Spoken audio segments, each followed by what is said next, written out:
Parsem félicite le peuple burundais pour cet anniversaire, mais interpelle la conscience du peuple burundais sur le rôle de l'accord d'Arusha comme pilier de l'indépendance et de la stabilité dans notre pays.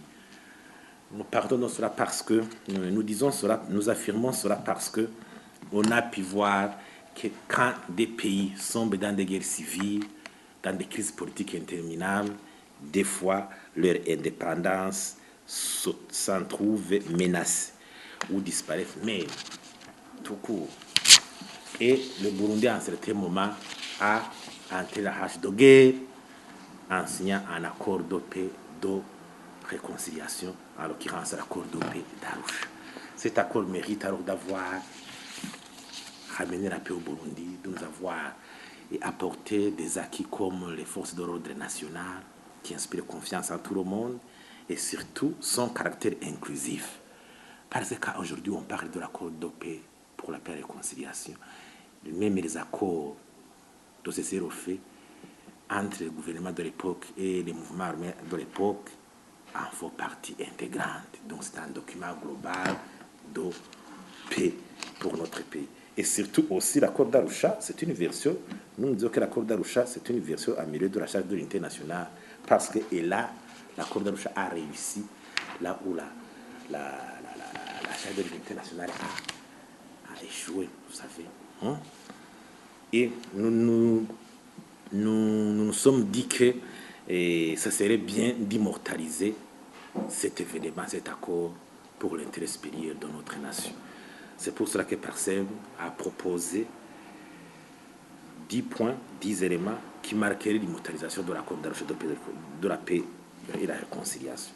Premièrement, il faudrait organiser des séances de sensibilisation sur le contenu de l'accord, sur son importance et ses mérites, à l'endroit de la population en général et à la jeunesse en particulier. 2. Déclarer la date de sa signature, je crois, le 28 août 2000, jour chômé et payé, où le président de la République aussi devrait s'adresser à la nation et organiser une semaine dédiée à la paix, ou des conférences publiques dédiées à la paix. Quatrièmement, le rôle de suivi de la mise en application de l'accord pourrait être confié par exemple au Conseil national de l'unité nationale et de la réconciliation et à l'Observatoire national pour la prévention et la du génocide. Ce sont deux conseils qui sont prévus par la Constitution de la République du Burundi. 5. Chercher à célébrer l'un des acquis obtenus grâce à l'accord d'Arusha, très important. Un acquis majeur, c'est l'avoir retrouvé des forces de défense, de sécurité qui inspirent confiance. Ce jour serait dédié aussi à l'armée et à la police nationale, et le président de la République pourrait déposer une gerbe de fleurs au monument du soldat inconnu construit à cet effet. Le monument du soldat inconnu signifie il serait érigé en mémoire de tous les soldats armés, réguliers, anciens combattants tombés au champ d'honneur pendant la guerre. 6. On cherchait à baptiser une rue, l'accord d'Arusha, et au médiateur qui nous a permis à arriver à cet accord, en l'occurrence Nelson Mandela. 7. Il construit un mémorial de la paix qui nous permettait de nous souvenir des victimes, honorer la mémoire des victimes, toutes tendances confondues, des crises antérieures. Les dates plus importantes seraient gravées sur les murs de son mémorial. 8. On pourrait réaliser un film sur CD intitulé Amahoro yaje gute, qui montrerait comment l'accord d'Arusha et les autres accords de cessez-le-feu ont permis à retrouver la paix.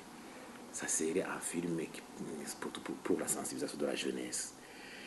Et en fait, faire un concours national de la chanson à la gloire de cet accord pour la paix et la réconciliation, et surtout aussi introduire dans le cours de civisme la place de cet accord dans le retour de la paix. Comme ça, on permettait à la jeunesse de savoir que le Burundi a entré définitivement la hache de guerre, qu'il a voté pour la réconciliation, la cohabitation pacifique, et pour baliser à tous ces politiciens aux intérêts sectaires de faire tomber encore une fois notre jeunesse en la manipulant dans des histoires de guerre qui sont sans lendemain.